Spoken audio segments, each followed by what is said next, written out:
Kemudian auto rejection. Ini adalah berdasarkan harga dari penutupan kemarin, atau kalau sahamnya LQ45 berdasarkan harga pre-opening. Jadi kalau pas closing itu penutupan di antara misalkan 200 sampai 5.000, maka auto reject atasnya adalah 25% di hari itu. Auto reject bawahnya adalah 25%. Demikian juga untuk list rentang harga yang lainnya.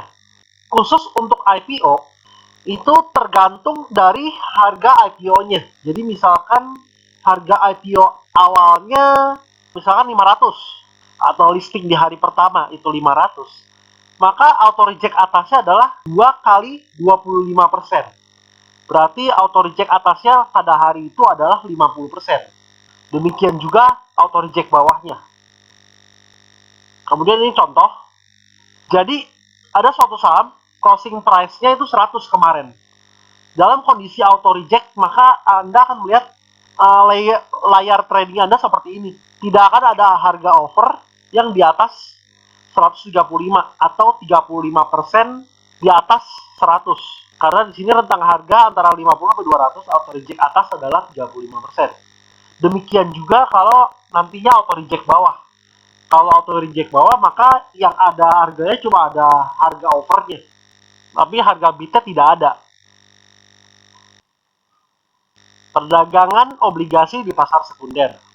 Sebelumnya telah saya jelaskan bahwa perdagangan obligasi adalah melalui pasar negosiasi. Jadi kurang lebih seperti ini. Jadi ada klien X yang merupakan buyer, dia mempunyai cash, dan klien Y adalah seller, dia mempunyai obligasi beserta harga offernya. Melalui broker X dan broker Y akan negosiasi harga berdasarkan harga yang diberikan oleh kliennya. Setelah terjadi transaksi, dan maka masing-masing broker akan mengambil spread, dan kas yang diberikan dari klien X akan dikurangi spread untuk masing-masing broker. Ini perdagangan sederhananya. Untuk mekanisme lebih jelasnya, saya akan membuat video khusus tentang obligasi nantinya, agar Anda dapat mengerti lebih detail mengenai perdagangan obligasi. Karena perdagangan obligasi itu sesungguhnya lebih kompleks dibandingkan perdagangan saham. Kemudian, biaya transaksi saham itu rata-rata adalah biaya broker. Dan biaya broker ini sudah termasuk dengan biaya bursa. Biaya broker itu biasanya sepasang antara buy dan sell. Misalkan 0,15, 0,25 atau 0,18, 0,28. Dan itu sudah termasuk biaya dari bursa. Biaya dari bursa adalah sebagai berikut. Untuk buy, transaction fee untuk IDX adalah 0,018%.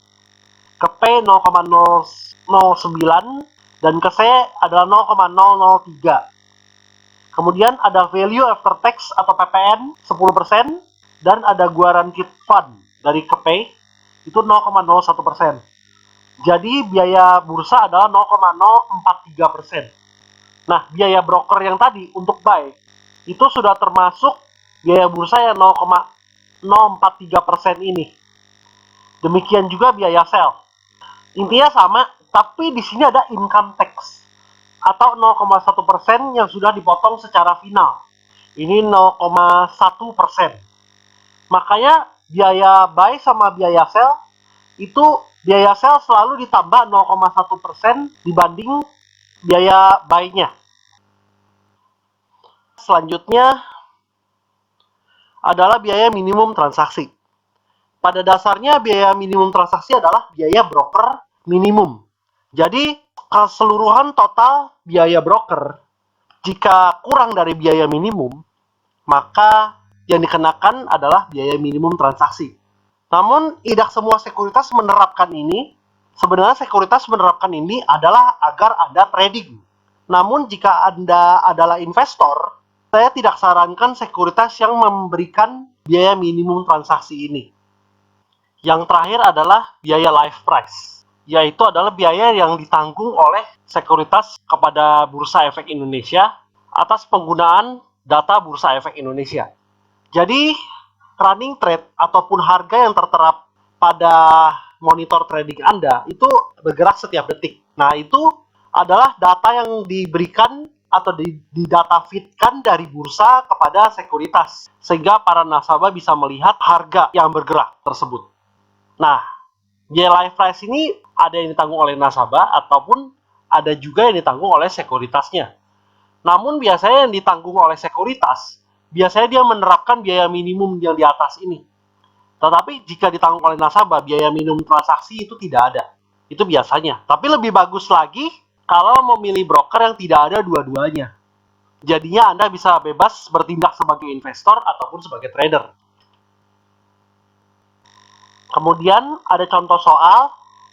Di sini Mr. X membeli satu lot saham AAA dengan harga 1.000 per lembarnya.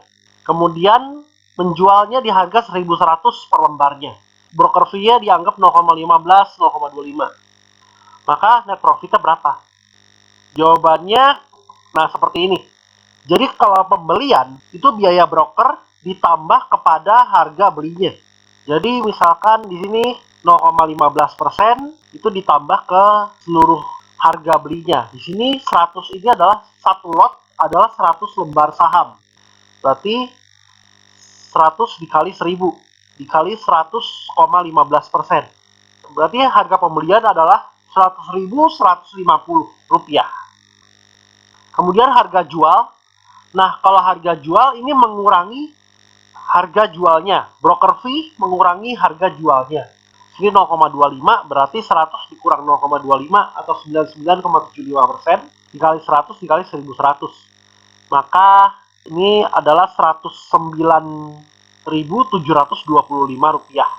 Maka net profitnya adalah tinggal dikurang penjualan dikurang pembelian 9.575.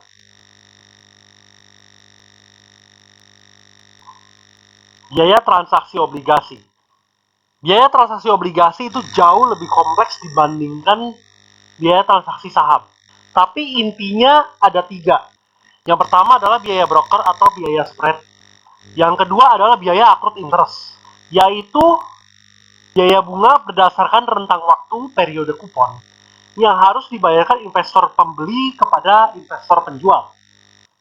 Dan yang terakhir adalah biaya pajak accrued interest dan capital gain yang harus dibayarkan penjual obligasi, masing-masing 15%.